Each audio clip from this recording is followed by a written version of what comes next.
reason for this is that because you became NBI director only a year later or on February 20, 2026, correct? Tama po. All right. Okay.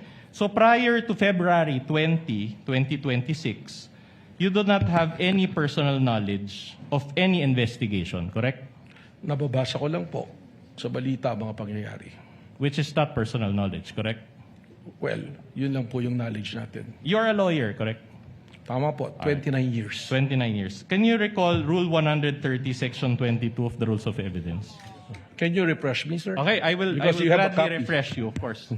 I have here a copy of Rule 130, Section 22 of the Rules of Evidence, and I'll read it. Please read with me, Director Matibag.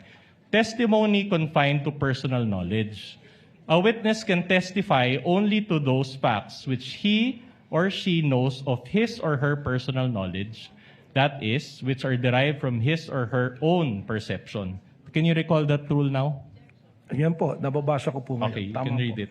All right. So, based on this rule, will you agree with me that a witness can only testify based on his personal knowledge? Your Honor, may I comment to that? These are basic questions, Your Honor. The witness is a lawyer. He is competent enough to answer. Counsel, are you making an objection? This is a comment, Your Honor. The witness repeatedly testified that he was appointed only in February 2026 and that all his testimonies pertaining to the first investigation are based on records, Your Honor.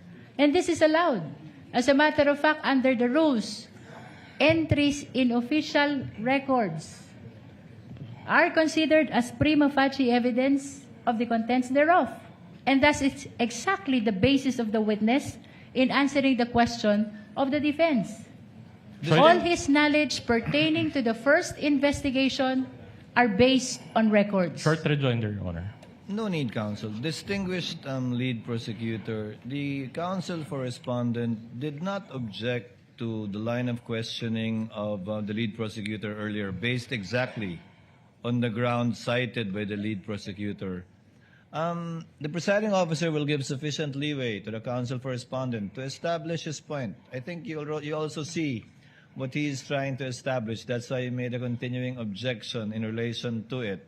I'll give you some leeway, counsel, but go to your next topic as soon as you're done with this. Thank you, Your Honor. So, again, based on this rule, a witness can only testify based on his personal knowledge, correct? Tama po, pero meron pong mga exceptions sa rule All na right. yan. Okay. If not based on personal knowledge, then that is hearsay, correct? But it's not an absolute rule po dahil may exceptions nga po. Okay, now, I'm trying to look for the Filipino term for hearsay. Ano ba yung hearsay sa Tagalog? Sabi-sabi or chismis? Is that a fair translation?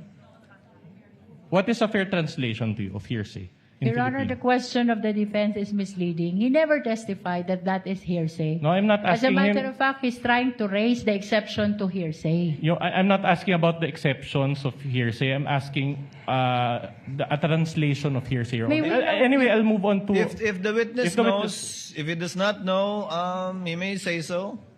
Hindi ko po alam kung anong translation dito sa Tagalog. Okay, so I'll just use my own translation, chismis. Anyway, at any rate, kung wala kang personal knowledge, chismis lang yon, tama? Hindi ko naman po naririnig sa korte, ako'y nag-practice din, kahit di translate sa Tagalog, kahit minsan ko po, hindi ko po narinig ng hearsay ginamit ang salitang chismis. Alright, I'll move